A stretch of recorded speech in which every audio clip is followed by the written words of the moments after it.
Back to society programme से जुड़े सभी सहकारियों को मेरा जय भीम। हमारा सब्जेक्ट है thinking skill is the life skill.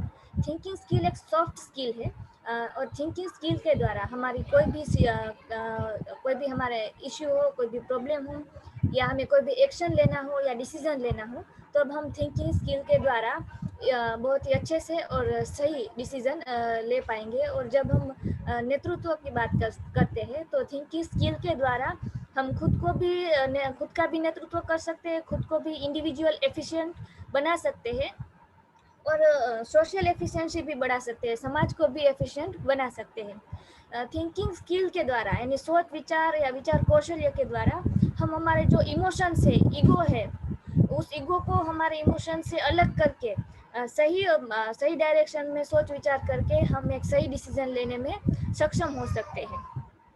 Thinking skill जब हमने बात की कि महान अशोका के समय में अनविकसित की विद्या के नाम से जानी जाती थी, और आज भी थिंकिंग स्किल एक बहुत ही महत्वपूर्ण सब्जेक्ट है 21वीं सदी में भी। लेकिन हमारी जो शिक्षा प्रणाली है, हमारी इंडिया की जो एजुकेशन सिस्टम है, वहाँ पे कहीं भी हमें थिंकिंग स्किल नहीं सिखाई जाती। अगर हमारे एजुकेशन में knowledge plus intelligence plus thinking होता है तो हम हमारा एजुकेशन सही मायने में कंप्लीट हो सकता है, और हम हर एक जो हमारा सब्जेक्ट या जो हमारी फैकल्टी होगी उसमें हम अच्छे से उस सब्जेक्ट को एक्सप्लोर भी कर पाएंगे और उसमें अपना सही तरीके से हम उस सब्जेक्ट को समझ के यूज़ कर पाएंगे। थिंकिंग स्किल की definition: thinking skill is an oppressive skill through which intelligence acts upon experience for a purpose. એટલે કે થિંકિંગ સ્કિલ એક ઓપરેસિવ સ્કિલ છે, એક શલ્ય ચિકિત્સા છે કે જે આપણી બુદ્ધિમત્તા દ્વારા આપણા જે અનુભવો છે એ કોઈ પણ હેતુ માટે આપણે આપણી બુદ્ધિમત્તાનો લાગુ કરીએ છીએ આપણા અનુભવો ઉપર, અને જે આપણા અનુભવ છે એની શલ્ય ચિકિત્સા કરીએ છીએ, એની ચીરફાડ કરીએ છીએ। અનુભવ આપણે ડિસ્કસ કર્યો કે એક્શન એટલે કે એક્ટિવ પ્લસ પેસિવ, એટલે કે આપણે કોઈ એક્શન લઈએ છીએ અને એક્શન વિશે આપણે માઇન્ડમાં જ્યારે એક્શનનું શું પરિણામ આવશે, કઈ રીતે આપણે એક્શન કરીએ એના વિશે વિચારીએ છીએ, તો એક્ટિવ પ્લસ પેસિવ। અને જ્યારે આપણે આ બે પ્રોસેસ થાય છે અને જ્યારે એક્શન લઈએ છીએ તો એની સાથે એક પરિણામ જોડાય છે, એક્શન પ્લસ કોન્સિક્વન્સ। જ્યારે કોઈ પણ એક્શનનું પરિણામ આવે છે ત્યારે અનુભવ બને છે, અને અનુભવને આપણે રિકન્સ્ટ્રક્ટ કરીને જ્યારે બીજી વાર આ અનુભવ કરીએ છીએ ત્યારે એક સારો અનુભવ અને પહેલા અનુભવ કરતાં એક બહેતર અનુભવ બને છે, ત્યારે જ આપણે અનુભવને ખરી રીતે રિકન્સ્ટ્રક્ટ કર્યો કહેવાય। તો experience is equal two action plus consequence is equal two experience.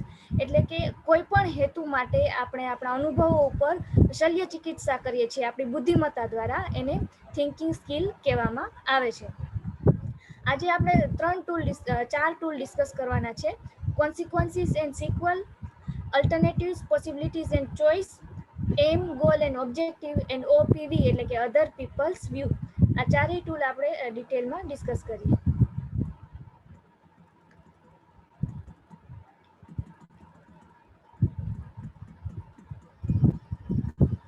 First tool છે કોન્સિક્વન્સીસ એન્ડ સિક્વલ, એટલે કે જે પરિણામ આવે છે, કાલ સંગત પરિણામની આપણે વાત કરીએ, જે ખૂબ જ મહત્વપૂર્ણ ટૂલ છે। કોઈ પણ આપણે ડિસિઝન, ચોઇસ, પ્લાન કે ઇનિશિયેટિવ લઈએ તે પહેલાં આપણે આ ટૂલનો યુઝ કરવાનો છે કે જેથી આપણે આ ડિસિઝનને ઇન ફ્યુચર એનું શું પરિણામ આવશે એ આપણે ડિસાઇડ કરી શકીએ।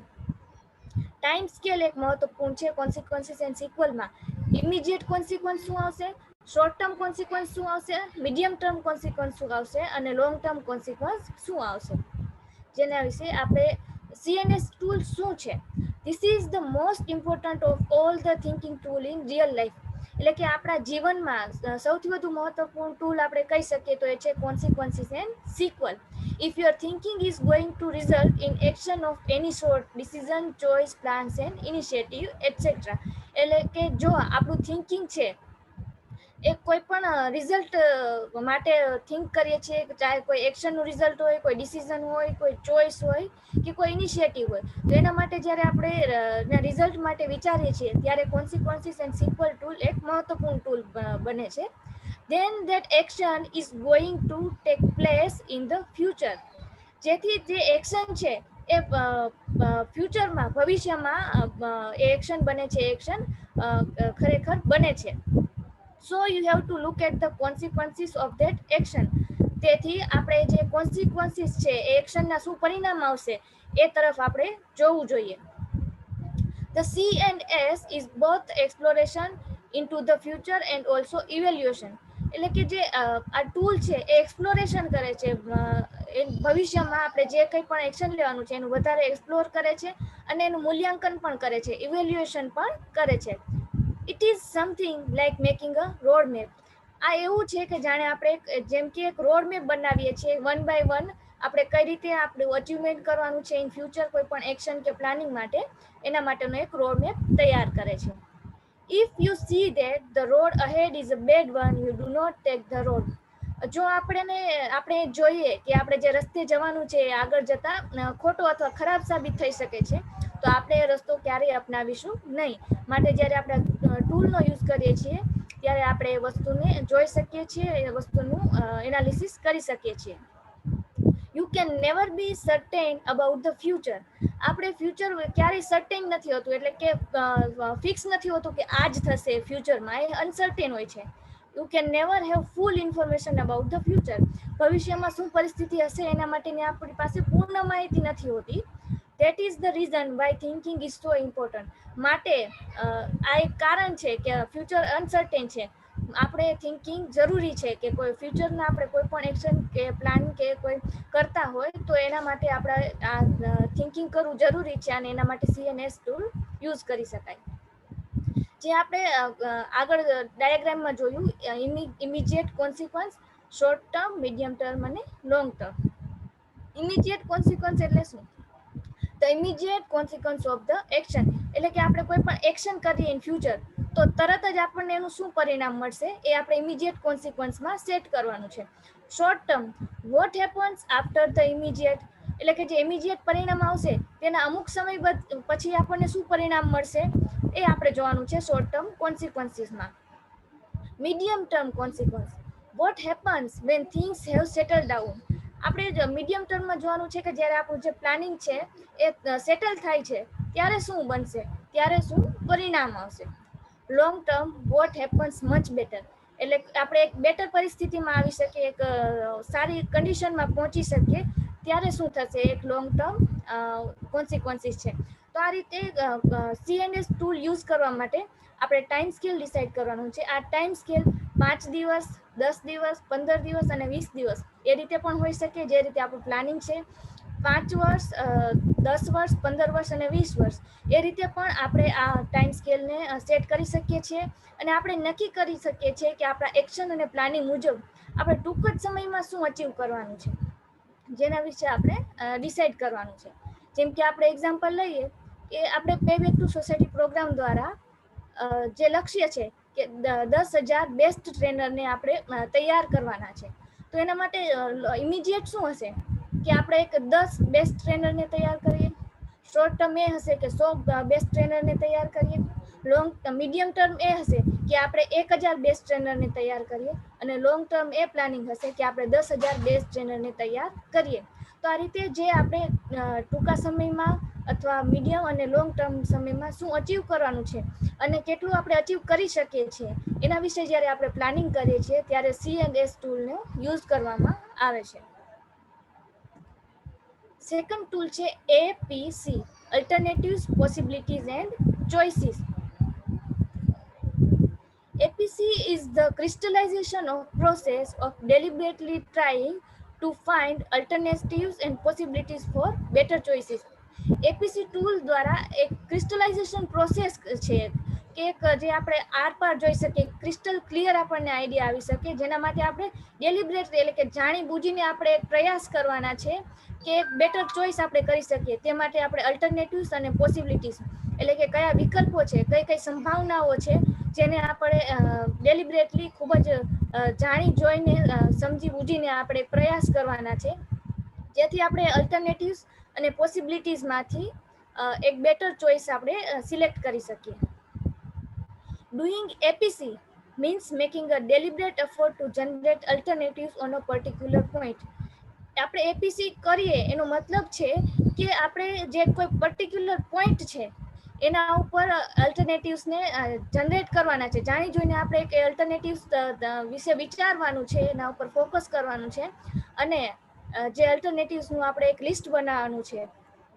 By APC, instead of moving forward, we look at parallel possibilities for perception, action, solution, approach, explanation and design. એટલે કે જ્યારે આપણે કોઈ પણ દ્રષ્ટિકોણ હોય, આપણું એક્શન હોય, આપણે કોઈ પણ સમસ્યાનું સોલ્યુશન માટે વિચારતા હોય, કોઈ અપ્રોચ કરવાનું હોય, કોઈ એક્સપ્લેનેશન કરવી છે અથવા કોઈ ડિઝાઇન આપણે કરવી છે કોઈ પણ કાર્યક્રમ કે કોઈ પણ એક્શન કે કોઈ પણ પ્લાનિંગ માટે, તો ત્યારે આપણે ફક્ત એ વાત છોડીને આગળ નથી વધવાનું, પરંતુ જ્યારે આપણી પાસે કોઈ ઓપ્શન છે, કોઈ પર્પઝ છે, તો એ પર્પઝ માટે જે એ જ સમયે પેરેલલ જે પોસિબિલિટીઝ છે, જે પેરેલલ સંભાવનાઓ છે એને વિચારવાનું છે, જેથી આપણે ખૂબ જ સારી રીતે ડિસિઝન લઈ શકીએ. નહીં કે આપણે એ છોડીને, પર્પઝને છોડીને આપણે આગળ વધી જઈએ. These two help us to look at all the possibilities when making decision or taking action or looking for different explanation. આ ટૂલ છે આપણને મદદ કરે છે કે આપણે જે દરેક સંભાવનાઓ છે એ આપણે જાણી શકીએ છીએ જ્યારે આપણે કોઈ ડિસિઝન લેવાનું હોય, કોઈ એક્શન લેવાનું હોય કે કોઈ પણ એક ડિફરન્ટ એક્સપ્લેનેશન માટે આપણે વિચારતા હોઈએ, ત્યારે આ ટૂલ આપણને હેલ્પફુલ થાય છે અને આપણે જેટલી પણ સંભાવનાઓ છે એ દરેક સંભાવનાઓને ધ્યાને લઈ શકીએ છીએ. When you have to make a decision or take action, you may at first think that you do not have all the choices at your disposal. યાની કે જ્યારે આપણે કોઈ ડિસિઝન લેવું હોય, કોઈ એક્શન લેવું હોય, ત્યારે આપણે સૌપ્રથમ એ વિશે વિચારવાનું છે, આપણી જે ચોઇસીસ છે એના વિશે, નહીં કે એને આપણે છોડી દેવાનું છે અથવા લીવ કરવાનું છે. But if you look for them, you may find that there are more alternatives than you thought.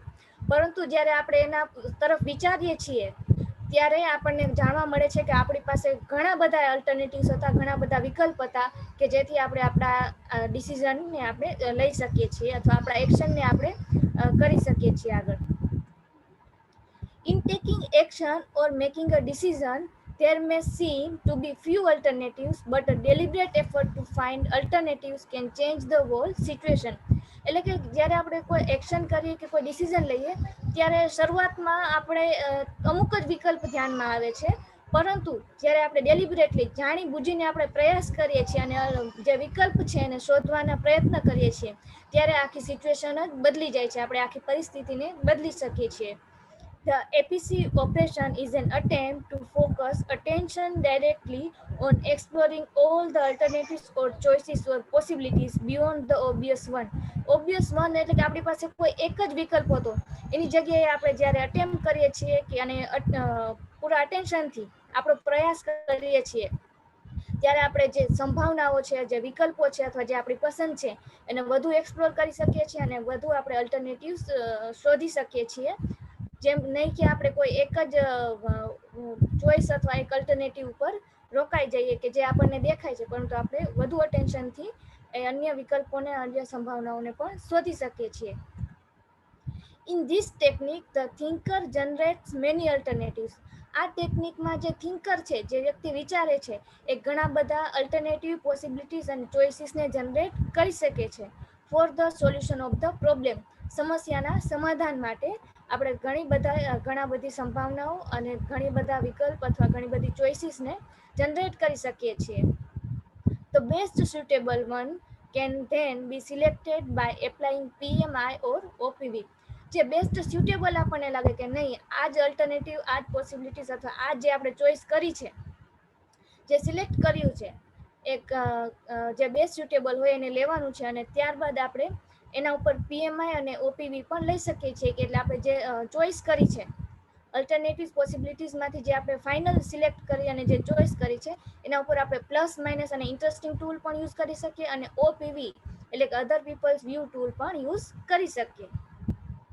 APC converts general desire into a specific operating instruction or executive concept. એટલે કે જે આપણે જનરલ સામાન્ય ઈચ્છા હોય એ રીતના આપણે કોઈ પર્પઝ કે કોઈ હેતુ અથવા કોઈ એક્શનને લેતા હોય, પરંતુ જ્યારે આપણે એપીસી દ્વારા એને કન્વર્ટ કરીએ છીએ ત્યારે એક સ્પેસિફિક ઓપરેટિંગ ઇન્સ્ટ્રક્શન અથવા એક આપણને જે સહી સાચી દિશામાં એક ઇન્સ્ટ્રક્શન મળે છે, એક એક્ઝિક્યુટિવ કોન્સેપ્ટનો આપણે અપ્રોચ કરી શકીએ છીએ.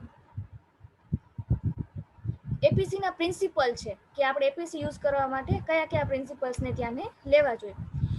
If you cannot think of any alternative yourself, you should ask someone else.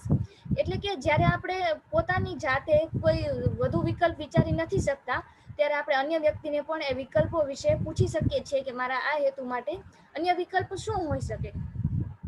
Find alternatives until you find one that you really like. એટલે કે આપણે અલ્ટરનેટિવ્સ વિચારવાના છે, શોધવાના છે કે જ્યાં સુધી આપણને ખરેખર જે આપણને વિકલ્પ જોઈએ છે એ વિકલ્પ આપણને ના મળે. There is almost always an alternative even if there does not appear to be one at first. એટલે કે જ્યારે આપણે કોઈ પર્પઝ, એક્શન યા પ્લાનિંગ માટે વિચારીએ છીએ ત્યારે હંમેશા એના અલ્ટરનેટિવ્સ હોય જ છે, પરંતુ આપણે કદાચ પહેલી નજરે અથવા પહેલી વાર આપણે જોઈએ ત્યારે આપણા ધ્યાનમાં નથી આવતા, પરંતુ જ્યારે આપણે એના ઉપર અટેન્શનથી આપણે અલ્ટરનેટિવ્સ વિચારીએ છીએ ત્યારે હંમેશા દરેક માટે એક અલ્ટરનેટિવ્સ વિકલ્પ આપણી પાસે હોય જ છે. You cannot know that obvious explanation is the best until you have looked at some others. તમે જાણી નથી શકતા જ્યાં સુધી કે મેં અત્યારે જે ચોઈસ કરી છે ખરેખર એ જ સાચી છે, જ્યાં સુધી આપણે બીજા અલ્ટરનેટિવ્સ અથવા પોસિબિલિટીઝને ધ્યાને નથી લેતા. જ્યારે આપણે દરેક પોસિબિલિટીઝ અને અલ્ટરનેટિવ્સ આપણી પાસે સામે હોય છે ત્યારે આપણે સાચી ચોઈસ કરી શકીએ છીએ. To look for alternatives when you are not satisfied is easy, but to look for when you are satisfied require a deliberate effort. એટલે કે આપણે ત્યાં સુધી જ વિકલ્પો નથી જોવાના કે આપણે આસાનીથી સેટિસ્ફાય થઈ જાય, સંતુષ્ટ થઈ જાય, પરંતુ આપણે ત્યાં સુધી આપણા અલ્ટરનેટિવ્સ અને પોસિબિલિટીઝને જોવાના છે કે જ્યાં સુધી આપણે સંતુષ્ટ થઈએ, પરંતુ આપણા ડેલિબરેટ એફર્ટ હોવા જોઈએ. જાણી જોઈને અટેન્ટિવલી આપણે જ્યારે એફર્ટ કરીએ છીએ અને ત્યારે આપણે સાચા અલ્ટરનેટિવ્સ અથવા પોસિબિલિટીઝને જોઈ શકીએ છીએ. આપણે એપીસીનું એક્ઝામ્પલ જોઈએ કે કોઈ પણ એક આઈટીના સ્ટુડન્ટ છે અથવા એટલે કે જે કોઈ સોફ્ટવેર એન્જિનિયર છે, તો એમના જોબ લોકેશન માટે એમના પાસે ક્યાં કયા અલ્ટરનેટિવ્સ છે, કઈ કઈ પોસિબિલિટીઝ છે અને કયું ચોઈસ કરી શકે છે. તો આઈટી માટે બેંગ્લોર, મુંબઈ, પુણે, ગાંધીનગર અને ચેન્નઈ આ 5 જે સિટી છે એ બેસ્ટ છે કે જ્યાં સોફ્ટવેર એન્જિનિયર્સને સારી સેલેરી મળે છે, સારી ફેસિલિટીઝ મળે છે અને સારી કંપનીમાં એ જોબ પણ કરી શકે છે અને પોતાનું ઇમ્પ્રુવમેન્ટ પણ કરી શકે છે. ત્યારબાદ જો એ સ્ટુડન્ટ ગુજરાતનો હોય તો એને કઈ કઈ નજીક પડશે, તો એને મુંબઈ, પુણે અને ગાંધીનગર એ 3 સિટી નજીક પડી શકે છે. અને એમાંથી એ ચોઈસ કયું કરી શકે છે કે ગાંધીનગર, કારણ કે ગુજરાતના સ્ટુડન્ટને ગાંધીનગર ભાષામાં કોઈ ઇસ્યુ નહીં થાય, એના ઘરથી નજીક પડી શકે છે અને પોતાના સ્ટેટમાં એ જોબ કરી શકે છે. તો આ રીતે આપણી પાસે અલ્ટરનેટિવ્સ હોય છે. એનામાંથી પોસિબિલિટીઝ જે 5 સ્ટેટ હતા એના વિકલ્પ હતા, જે 3 સ્ટેટ હતા એની પોસિબિલિટીઝ હતી, જે લાસ્ટ ટેસ્ટ હતું એની ચોઈસ હતી. તો આ રીતે એપીસી આપણે યુઝ કરી શકીએ છીએ. જ્યારે આપણે કોઈ પ્લાનિંગ કરતા હોય કે કોઈ જગ્યાએ આપણે ફરવા જવું છે, તો પિકનિક માટે કે ટૂર માટે, તો એમના માટે પણ આપણી પાસે ઘણા બધા વિકલ્પ હોય છે, અલ્ટરનેટિવ્સ હોય છે, પરંતુ એમાંથી પોસિબિલિટીઝ કયા છે એ આપણે જોઈએ અને પોસિબિલિટીઝમાંથી કઈ આપણે ચોઈસ કરી શકીએ કે જે આપણે ફાઇનાન્શિયલી પણ આપણા માટે સારું રહે, જે આપણે જિયોગ્રાફિકલી કે ત્યાં ટ્રાન્સપોર્ટેશન સિસ્ટમ કઈ રીતની છે, કોઈ પણ સમસ્યા ન થતી હોય, એ રીતના આપણે દરેક બાબતને ધ્યાને લઈને ચોઈસ કરશું ઘણા બધા અલ્ટરનેટિવ્સમાંથી. તો આ રીતે એપીસી ટૂલ આપણે યુઝ કરી શકીએ છીએ. ત્રીજું ટૂલ છે aim, goal and objective, AGO. આપણે મોટા ભાગે એમ, ગોલ એન્ડ ઓબ્જેક્ટિવને સરખા સમજીએ છીએ અથવા કોઈ પણ જગ્યાએ એમ, ગોલ એન્ડ ઓબ્જેક્ટિવને યુઝ કરતા હોઈએ છીએ, પરંતુ એ ત્રણેય અલગ અલગ છે. Aim, goal and objective, AGO tool. Aim જે હોય છે એ એક જ હોય છે, ગોલ હોય છે એ 2 કે 3 હોય છે અને ઓબ્જેક્ટિવ હોય છે એ ગમે તેટલા આપણે રાખી શકીએ છીએ. એમ શું છે? તો સૌપ્રથમ એજીઓ ટૂલ શું છે? તો this is a perception broadening and also attention directing tool. એટલે કે આપણું જે દ્રષ્ટિકોણ છે, પરસેપ્શન છે, એને બ્રોડ કરે છે એજીઓ ટૂલ, અને ઓલ્સો તે તરફ આપણું અટેન્શન પણ દોરે છે.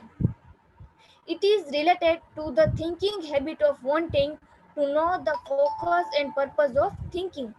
આ જે આપણી થિંકિંગ હેબિટ છે કે આપણે શું મેળવવું છે એના તરફ આપણને ફોકસ કરે છે. આપણા હેતુ માટે આપણે થિંકિંગ કરી શકીએ છીએ એજીઓ ટૂલ દ્વારા. It is more concern with the overall purpose or objective of the thinking. જે આપણું ઓવરઓલ પર્પઝ છે અથવા આપણું જે આપણે જે વાત કરીએ કે આપણું હેતુ છે થિંક કરવાનો, તેની સાથે કન્સર્ન છે. AGO is a device to focus directly and deliberately on the intention of action. એટલે કે જે AGO ડિવાઇસ છે એ ફોકસ કરે છે ડાયરેક્ટલી, તરત જ, અને ડેલિબરેટલી, અને કે એટલે કે જાણી બૂજીને આપણે જે પ્રયાસ કરીએ છીએ આપણા એક્શન માટેનું જે ઇન્ટેન્શન છે એના માટે, તો એ માટે એક AGO ડિવાઇસ છે. It can define decision planning and action. આ જે એજીઓ ટૂલ છે એ આપણા ડિસિઝન પ્લાનિંગ અને એક્શનને ડિફાઇન કરે છે, એક્સપ્લેન કરે છે. Clear view of ideal outcome is equal to clear AGO. એટલે કે જ્યારે આપણે એમ, ગોલ અને ઓબ્જેક્ટિવમાં ક્લિયર હોઈએ ત્યારે આપણા જે આપણું જે કોઈ પણ એક્શન હોય એનું ક્લિયર આપણને એક આઈડિયલ આઉટકમ આપણને મળે છે, આઉટકમ આપણને મળી શકે છે જ્યારે આપણે એજીઓને ધ્યાને લઈને આપણું પ્લાનિંગ કરીએ છીએ. એમ ઇઝ અ જનરલ ડાયરેક્શન. જે એમ હોય છે, જે આપણે કહીએ કે એક જ હોય છે, એક જનરલ ડાયરેક્શન છે. Goal are ultimate destination. એટલે કે ગોલ્સ હોય છે કે જ્યાં આપણે પહોંચવાનું છે. And objectives are recognisable point of achievement along the way. એટલે કે જે આપણા ઓબ્જેક્ટિવ્સ છે એક રોડમેપ તૈયાર કરે છે કે જે આપણે અચીવમેન્ટ, અમુક જે પોઈન્ટ્સને આપણે અચીવમેન્ટ કરવાના છે અને આપણા આખો જ્યાં આપણે પહોંચવાનું છે આખો રસ્તો ઓબ્જેક્ટિવ્સ દ્વારા તૈયાર થાય છે. એમ શું છે? An aim is a purpose or the desired outcome. એટલે કે જે આપણો હેતુ છે અથવા જે આપણી ઈચ્છા છે કે આપણું આ આઉટકમ આવવું જોઈએ, જનરલ આપણે ડાયરેક્શન કીધું એ રીતના. Aim tend to be more general than goals and objectives because aim refer to the end result. જે એમ છે એ ગોલ અને ઓબ્જેક્ટિવ કરતાં વધુ સામાન્ય હોય છે, કારણ કે આપણે જે એન્ડ, આપણે આઉટકમ જોઈએ છીએ કોઈ પણ એક્શન કે પ્લાનિંગ કે કોઈ રિઝલ્ટ જોઈએ છે એ એમ આપણને દર્શાવે છે. But while they are general in nature, aims are also bigger. પરંતુ જ્યારે જે આપણું એમ છે એનું જે નેચર છે એ સામાન્ય છે, પરંતુ તે છતાં એક મોટું છે. Aim are not always accompanied by goals and objectives, but to achieve the desired outcome there must be an action plan in the place. એટલે કે એમ છે એ હંમેશા આપણા જે ગોલ અને ઓબ્જેક્ટિવ છે એની સાથે અકમ્પનીડ હોય છે, જોડાયેલા હોય છે, પરંતુ જે અચીવ અને જે ડિઝાયર્ડ આઉટકમ હોય છે એ must be an action plan in place. એટલે કે જે આપણું આઉટકમ હોય છે આપણું એક્શન પ્લાન દ્વારા આપણે આઉટકમ સુધી પહોંચી શકીએ છીએ. For example, a person might state his or her aim is to be successful entrepreneur without setting the goals and objectives that would help him or her to achieve this. એટલે કે આપણે example લઈએ કે કોઈ person છે, સ્ત્રી છે કે પુરુષ, કે એનો એક એમ છે કે એમને એક સક્સેસફુલ એન્ટરપ્રિન્યોર બનવું છે, સક્સેસફુલ જેને એન્ટરપ્રિન્યોર બનવું છે, પરંતુ જ્યારે એના કોઈ પણ ગોલ કે ઓબ્જેક્ટિવ સેટ નથી કરતા તો એ અચીવ નથી કરી શકતા. પરંતુ જ્યારે એના ગોલ અને ઓબ્જેક્ટિવ સેટ કરે છે ત્યારે એને અચીવ કરી શકે છે. જેમ કે કોઈ એન્ટરપ્રિન્યોર છે, એનો એમ હોય કે મારે આ પ્રોડક્શન કરવું છે અને એનું આટલા પર્સન્ટેજ કરવું છે, તો એ માટે એના એક જનરલ ડાયરેક્શન એમ આપશે અને ત્યારબાદ એના ગોલ અને ઓબ્જેક્ટિવ તે સેટ કરી શકશે. ગોલ્સ શું હોય છે? Goals are specific statement of intent. એટલે કે આપણે જે સ્પેસિફિક સ્ટેટમેન્ટ કે જે આપણે કરવાનું છે, જ્યાં પહોંચવાનું છે, એ બતાવે છે goal. For example, a company have aim to increase profit. જો કંપનીનો એમ છે કે એને પ્રોફિટ વધારવો છે, so they set a specific goal to increase profit by 25% within 1 year. તો એ લોકોનો ગોલ હશે કે એમને, જ્યારે આપણો એમ હોય છે કે પ્રોફિટ વધારવો, ત્યારે એનો ગોલ હોય છે કે આપણે 1 વર્ષમાં 25% પ્રોફિટનો વધારો કરીશું. તો આ એનો ગોલ છે કે જ્યાં એને અલ્ટિમેટ ડેસ્ટિનેશન કે જે આપણે 25% એક વર્ષ કમ્પ્લીટ થાય ત્યાં એમનો 25% પ્રોફિટમાં વધારો થવો જોઈએ. A goal is usually broad and does not lay out the steps to achieve it. એટલે કે ગોલ એક હંમેશા બ્રોડ હોય છે અને let out the step to achieve it. A goal is a target or destination. એટલે કે જે આપણો ટાર્ગેટ અથવા જે ડેસ્ટિનેશન હોય ત્યાં આપણને ગોલ પહોંચાડે છે.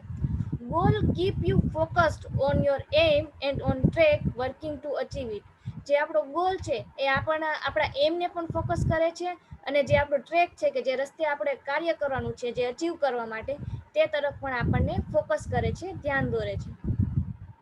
ઓબ્જેક્ટિવ શું છે? Goals are destinations and objectives are the actions needed to arrive at that destination. એટલે કે ગોલ છે એક ડેસ્ટિનેશન છે કે જ્યાં આપણે પહોંચવાનું છે અને ઓબ્જેક્ટિવ છે કે જે એક્શન છે કે આપણે ત્યાં પહોંચવા માટે કયા કયા એક્શન લેશું તે ડેસ્ટિનેશન સુધી પહોંચવા માટે જે આપણને ઓબ્જેક્ટિવ્સ આપે છે. Objectives are measurable and there may be multiple objectives leading to your goals and aims. Objectives છે મેઝરેબલ છે એટલે કે જેને આપણે માપ કરી શકીએ છીએ અને એને મલ્ટિપલ એટલે કે ઘણા બધા ઓબ્જેક્ટિવ હોઈ શકે છે કે જે આપણા ગોલ અને એમને લીડ કરી શકે, આપણને ત્યાં સુધી પહોંચાડી શકે. If your overall goal is to get a more rewarding job, for example, જો આપણો ઓવરઓલ ગોલ છે કે આપણે એક મોર જે આપણને રિવોર્ડિંગ જોબ એટલે કે જ્યારે આપણે કોઈ કાર્ય કરીએ છીએ કે જેમાં આપણને રિવોર્ડ મળે. For example, you may have set of objectives that help you to achieve this. એટલે કે જ્યાં આપણે સેટ ઓફ ઓબ્જેક્ટિવ્સ હોય છે કે જે આપણને અચીવ કરવામાં હેલ્પફુલ થઈ શકે છે. Such objectives might include sending resume to companies you want to work for, brushing up on interview techniques and learning skills or obtaining qualification that would increase your employment prospectus, etc. એટલે કે આપણે જો આપણો objective આપણે decide કરીએ કે આપણે કોઈ કંપની માટે વર્ક કરવાનું છે અને ત્યાં આપણે જોબ માટે રેઝ્યુમે સબમિટ કરવાનું છે તો આપણા ઓબ્જેક્ટિવ શું હશે? તો આપણો ઓબ્જેક્ટિવ હશે કે આપણે આપણું જે ઇન્ટરવ્યુ ટેકનિક છે એને સારી કરીએ, વધુ એને બ્રશઅપ કરીને સારી બનાવીએ ટેકનિક્સને. આપણી જે લર્નિંગ સ્કિલ છે એને વધુ આપણે સારી બનાવીએ, એમાં વધારો કરી શકીએ. આપણી જે ક્વોલિફિકેશન છે જેમાં પણ આપણે વધારો કરી શકીએ કે આપણે કઈ રીતે આપણી ક્વોલિફિકેશન મુજબ આપણું પરફોર્મન્સ આપી શકીએ અથવા આપણી જે ડિગ્રી છે એનો યુઝ આપણા વર્ક માટે કરી શકીએ. જે આપણી એમ્પ્લોયમેન્ટ માટેનું જે પ્રોસ્પેક્ટસ છે એને જેમાં આપણું સારું આપણે પરફોર્મન્સ આપી શકીએ. તો આ રીતે આપણે ઓબ્જેક્ટિવ સેટ કરી શકીએ. Objectives are like a roadmap giving you direction as to what you need to and when you need to do it in order to achieve your goals and aims. એટલે કે objective છે એ આપણને એક roadmap તૈયાર કરે છે, આપણને તે તરફ માર્ગદર્શન દોરે છે, ડાયરેક્ટ કરે છે કે આપણે શું કરવાનું છે અને ક્યારે કરવાનું છે અને in order to achieve your goal and aim એટલે કે જે ઓર્ડરમાં આપણે ગોલ અને એમ અચીવ કરવાનું છે તે તરફ આપણને ડાયરેક્ટ કરે છે. Aim, goal and objective select કરવા માટેના પ્રિન્સિપલ શું છે? Fix specific objective easy to achieve.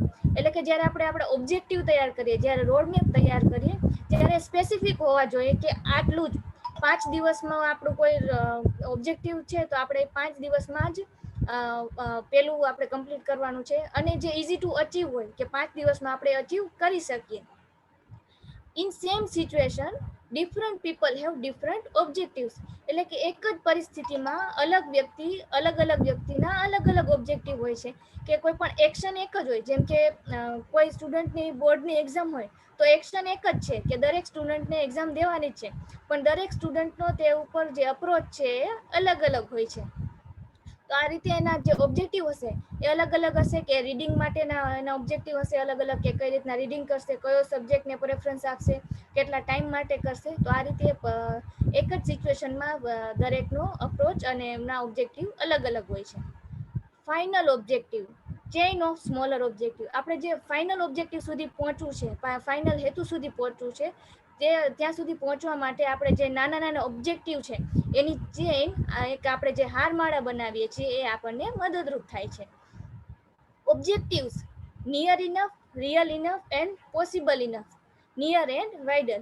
એટલે કે જે આપણા ઓબ્જેક્ટિવ્સ છે એ નિયર ઇનફ, એટલે કે નિયર ઇનફ, જે ખૂબ જ નજીકના હોવા જોઈએ, રિયલ ઇનફ, એટલે કે એક સાચા આપણું મૂલ્યાંકન દ્વારા, એનાલિસિસ દ્વારા રિયલ હોવા જોઈએ, હકીકતમાં આપણે કરી શકીએ એટલા સમયમાં, એ રીતના હોવા જોઈએ. અને પોસિબલ ઇનફ, એટલે કે જે સંભવ હોય કે આ ઓબ્જેક્ટિવ આટલા સમયમાં આપણે કમ્પ્લીટ કરી શકીશું.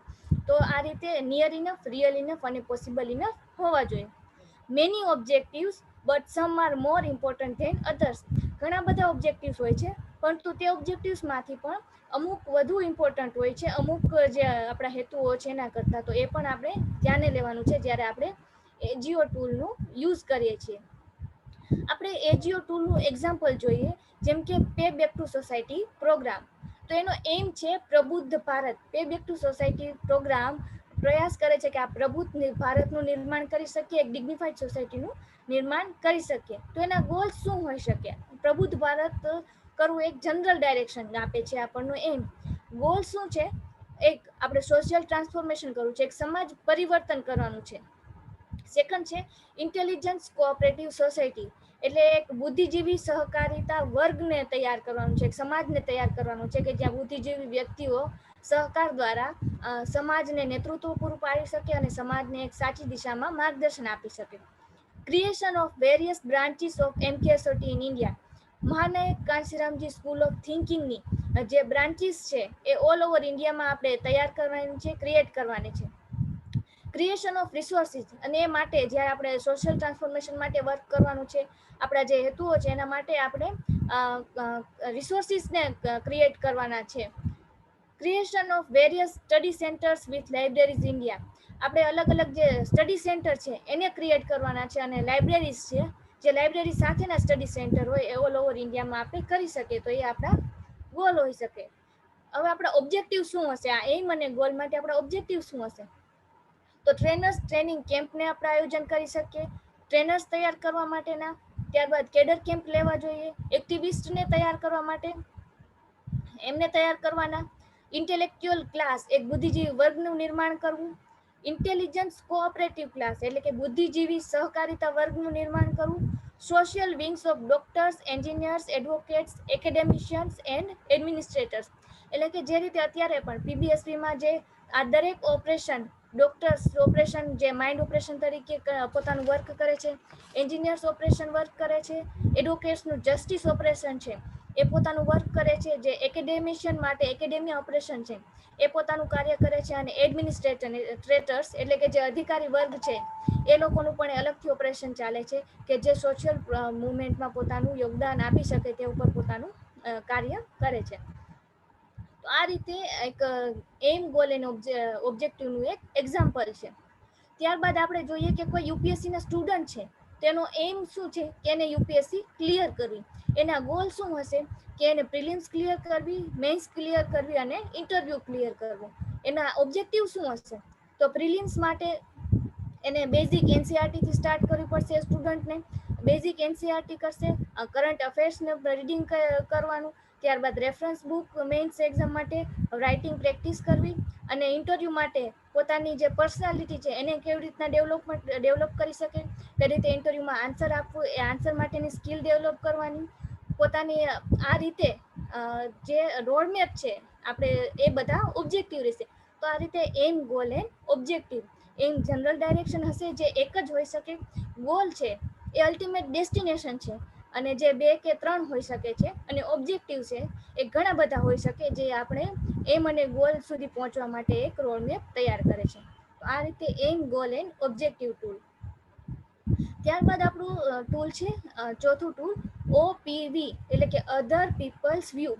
જ્યારે આપણો કોઈ પણ આઈડિયા કે પર્પસ છે તો એના માટે આપણે ઓપીવી લેવો જોઈએ. other people's view. Good thinking includes the frequent use of OPV tool. એટલે કે જે ગુડ થિંકિંગ છે, કે જ્યારે કોઈ વ્યક્તિનું થિંકિંગ સારું છે એ હંમેશા ઉપયોગ કરે છે ઓપીવી ટૂલનો, કે જે હંમેશા પોતાના કોઈ પણ આઈડિયા, પર્પસ કે એક્શન માટે અન્ય વ્યક્તિના વ્યૂ પોઈન્ટને જાણવાના પ્રયાસ કરે છે. OPV is a crystallization of the process of looking at other people's viewpoints. જે ઓપીવી ટૂલ છે એક ક્રિસ્ટલાઇઝેશન પ્રોસેસ છે કે જે અન્ય વ્યક્તિના પોઈન્ટ ઓફ વ્યૂ તરફ આપણને જોવા તરફ દોરે છે અથવા પ્રેરે છે, so that the process can be used consciously and deliberately. અને તેથી જે આ પ્રોસેસ છે એ ખૂબ જ વ્યવસ્થિત રીતે અને ડેલિબરેટલી જાણી જોઈને આપણે કરીએ છીએ અને ઓપીવી ટૂલનો યુઝ કરીએ છીએ. Being able to look at and understand another person's point of view may be very important part indeed of the thinking process, and so a deliberate effort is the OPV. એટલે કે જ્યારે આપણે અન્ય વ્યક્તિના point of view તરફ જોવું અને અન્ય વ્યક્તિના પોઈન્ટ ઓફ વ્યૂને સમજવું જરૂરી છે, કે જ્યારે આપણે કોઈ પણ આપણું થિંકિંગ પ્રોસેસ છે એનો એક મહત્વપૂર્ણ પાર્ટ છે, એક ભાગ છે આપણા થિંકિંગ પ્રોસેસનો, વિચાર પ્રક્રિયાનો, કે જ્યારે આપણે અન્ય વ્યક્તિના પોઈન્ટ ઓફ વ્યૂને પણ જાણી શકીએ, એ તરફ સમજી શકીએ અને જોઈ શકીએ. અને તે માટે આપણે ડેલિબરેટ એફર્ટ કરવાના છે ઓપીવી માટે. અન્ય વ્યક્તિના પોઈન્ટ ઓફ વ્યૂ લેવા માટે આપણે જાણી જોઈને પ્રયાસ કરવા જોઈએ, કે ત્યારે જ આપણે અન્ય વ્યક્તિના પોઈન્ટ ઓફ વ્યૂને જાણી અને સમજી શકીએ અને એ રીતે આપણે થિંકિંગ પ્રોસેસ છે એના ઉપર વર્ક કરી શકીએ. It may apply to another person's point of view or to other people's point of view in general. એટલે કે સામાન્ય રીતે એપ્લાય કરવામાં આવે છે આપણો જે આઈડિયા કે પર્પસ છે એના ઉપર અન્ય વ્યક્તિનો પોઈન્ટ ઓફ વ્યૂ શું છે, અન્ય લોકોના પોઈન્ટ ઓફ વ્યૂ શું આવશે, એ આપણે સામાન્ય રીતે જાણી શકીએ છીએ ઓપીવી દ્વારા. You ought to be able to see the OPV whether you agreed it or not. આપણે ઓપીવી ના પ્રિન્સિપલ્સ જોઈએ છીએ કે આપણે હંમેશા જ્યારે ઓપીવી લઈએ છીએ ત્યારે આપણે એબલ હોવા જોઈએ કે આપણે કોઈ પણ વ્યક્તિ આપણને પોતાનો પોઈન્ટ ઓફ વ્યૂ આપે છે તો આપણે એનાથી એગ્રી હોય કે ના હોય, સહમત હોઈએ કે ના હોઈએ, પરંતુ આપણે વ્યક્તિના પોઈન્ટ ઓફ વ્યૂને વ્યવસ્થિત રીતે જાણવો અને સમજવાની પ્રયાસ કરવો જોઈએ. Every point of view may be right for the person holding it. એટલે કે જે વ્યક્તિનો એ પોઈન્ટ ઓફ વ્યૂ છે એના માટે બની શકે કે સાચો છે, but not right enough to be imposed on others. પરંતુ અન્ય વ્યક્તિ ઉપર એ થોપવો એ સાચું જ હોય એ જરૂરી નથી હોતું. Different people have different positions, background, knowledge, interests, values and wants, etc. એટલે કે અલગ અલગ વ્યક્તિ છે એની અલગ અલગ પરિસ્થિતિ છે, અલગ અલગ એમનું બેકગ્રાઉન્ડ છે, એમનું જ્ઞાન છે, એમના ઇન્ટરેસ્ટ એટલે કે એના માટે કઈ તરફ એમનો રસ છે, એમના અલગ અલગ મૂલ્યો હોય છે, એમની અલગ અલગ ઈચ્છાઓ હોય છે. તો અલગ અલગ વ્યક્તિ માટે અલગ અલગ પરિસ્થિતિ હોય છે. So it is not surprising that in the same situation viewpoints may be different greatly. એટલે કે એવું બની શકે કે એક જ પરિસ્થિતિમાં અન્ય વ્યક્તિના પોઈન્ટ ઓફ વ્યૂ છે એ ખૂબ જ અલગ હોઈ શકે છે, ડિફરન્ટ હોઈ શકે છે, પરંતુ એ એટલા માટે હોય છે કે અલગ પરિસ્થિતિમાં અલગ વ્યક્તિનું અલગ પોઈન્ટ ઓફ વ્યૂ મળી શકે છે. Try to see whether the other person can see your viewpoint. આપણે પ્રયાસ કરવાનો છે કે જે અન્ય વ્યક્તિ છે એ શું આપણા પોઈન્ટ ઓફ વ્યૂથી જોઈ શકે છે, શું આપણા પોઈન્ટ ઓફ વ્યૂને સમજી શકે છે. Be able to articulate the differences and similarities between viewpoints. જ્યારે આપણે અન્ય વ્યક્તિનો પોઈન્ટ ઓફ વ્યૂ લઈએ છીએ ત્યારે આપણી અંદર પણ એ સક્ષમતા હોવી જોઈએ કે આપણા જે પોઈન્ટ ઓફ વ્યૂ અને આપણે અન્ય વ્યક્તિનો પોઈન્ટ ઓફ વ્યૂ છે એમાં શું સમાનતા છે અને શું તફાવત છે એને પણ આપણે ધ્યાને લેવાનું છે. ફોર એક્ઝામ્પલ કે આપણે ડિસાઇડ કરીએ કે જો ટ્રેનિંગ કેમ્પ છે એ ફક્ત મહિલાઓ માટે જ લેવો, તો એના માટે અન્ય વ્યક્તિનો આપણે પોઈન્ટ ઓફ વ્યૂ લઈ શકીએ છીએ, જેમાં પુરુષ વર્ગનો પણ આપણે પોઈન્ટ ઓફ વ્યૂ લઈ શકીએ કે અમે મહિલાઓ માટેનો જે ટ્રેનિંગ કેમ્પ લેવો છે તો એમના પોઈન્ટ ઓફ વ્યૂ શું છે. અન્ય વ્યક્તિઓને પણ આપણે એમાં ઇન્વોલ્વ કરી શકીએ અને જાણી શકીએ કે આપણે કઈ રીતે ડિસિઝન લઈ શકીએ અને કઈ રીતે આને સક્સેસફુલ બનાવી શકીએ. ત્યારબાદ આપણે એવું ડિસાઇડ કરીએ કે arrange 2 meetings in a week, કે આપણે પેબેક ટુ સોસાયટી પ્રોગ્રામની મીટિંગ રેગ્યુલર એક અઠવાડિયામાં 2 મીટિંગ તો લેવી જ જોઈએ. તો એના માટે આપણે અન્ય વ્યક્તિઓના પોઈન્ટ ઓફ વ્યૂ લઈ શકીએ કે જે આપણી સાથે જોડાયેલા હોય અથવા જે ઇન ફ્યુચર જોડાઈ શકે, જે આપણી ઉપર જેમની જવાબદાર વ્યક્તિ છે એ લોકોના પોઈન્ટ ઓફ વ્યૂ પણ જાણવા જોઈએ કે આપણે આ કરી શકીએ કે નહીં, કઈ રીતે કરી શકીએ. ત્રીજું એક્ઝામ્પલ છે, if decide to go for foreign education. જો આપણે એવું વિચારીએ કે કોઈ સ્ટુડન્ટ છે એને ફોરેન એજ્યુકેશન માટે વિદેશમાં અભ્યાસ માટે જવું છે, તો એના માટે અન્ય વ્યક્તિના પોઈન્ટ ઓફ વ્યૂ લઈ શકે, કે કોઈ વ્યક્તિ ફોરેનથી એજ્યુકેશન લઈને આવેલા હોય એના પોઈન્ટ ઓફ વ્યૂ લઈ શકે, અન્ય વ્યક્તિઓ જે એજ્યુકેશનના જાણકાર હોય એની પાસેથી માહિતી મેળવી શકે, ફોરેન એજ્યુકેશન માટે કઈ કઈ સગવડતા અને સુવિધા ગવર્મેન્ટ તરફથી મળે છે, તો એ ગવર્મેન્ટને રિલેટેડ કોઈ સમાજ કલ્યાણ અધિકારી છે એની પાસેથી પણ ઇન્ફોર્મેશન મેળવી શકે છે. તો આ રીતે આપણે અન્ય વ્યક્તિના પોઈન્ટ ઓફ વ્યૂ લઈને આપણો પર્પઝ અને હેતુ અથવા પ્લાનિંગ છે એને આપણે બેટર બનાવી શકીએ છીએ, અને આપણે એ માટે જે ઓપીવી મળે છે એને પણ આપણે સમજવા માટે આપણે સક્ષમ રહેવું પડે, ત્યારે જ આપણે સાચો ઓપીવી જે આપણને મળે છે એના ઉપર ડિસિઝન લઈ શકીએ. આ રીતે આપણે થિંકિંગ સ્કિલના જે ટૂલ્સ છે, કાલે 3 ટૂલ ડિસ્કસ કર્યા અને આજે આપણે 4 ટૂલ ડિસ્કસ કર્યા છે. તો આ દરેક ટૂલ આપણને આપણી થિંકિંગને વધુ શાર્પ કરે છે, થિંકિંગ પ્રોસેસને એક સારું ગાઈડ કરે છે, અને આપણા ટૂલ્સ દ્વારા આપણું કોઈ પણ એક્શન પ્લાનિંગ માટે નવી નવી પોસિબિલિટીઝ આપણે સર્ચ કરી શકીએ છીએ અને એક સાચો ડિસિઝન લઈ શકીએ છીએ. Thinking skill is the life skill. Thinking skill એક લાઈફ સ્કિલ છે, એક સોફ્ટ સ્કિલ છે કે જેના દ્વારા આપણે આપણા જીવનમાં વ્યક્તિગત રીતે પણ અને સામાજિક રીતે પણ આપણે જ્યારે કોઈ પણ નિર્ણય લેવામાં આવે છે એમાં આપણે આ ટૂલ્સનો ઉપયોગ કરી શકીએ છીએ, અને વધુ સક્ષમતાથી પોતાને પણ ઇન્ડિવિજ્યુઅલી આપણી એફિશિયન્સી વધારી શકીએ છીએ અને સોશિયલ એફિશિયન્સી પણ વધારી શકીએ છીએ. તો આ માટે થિંકિંગ સ્કિલ એક ખૂબ જ મહત્વપૂર્ણ સબ્જેક્ટ છે જે આપણે 3 દિવસ ડિટેલમાં ડિસ્કસ કર્યો છે. Thinking skill is the life skill. Thank you. જય ભીમ, જય ભારત.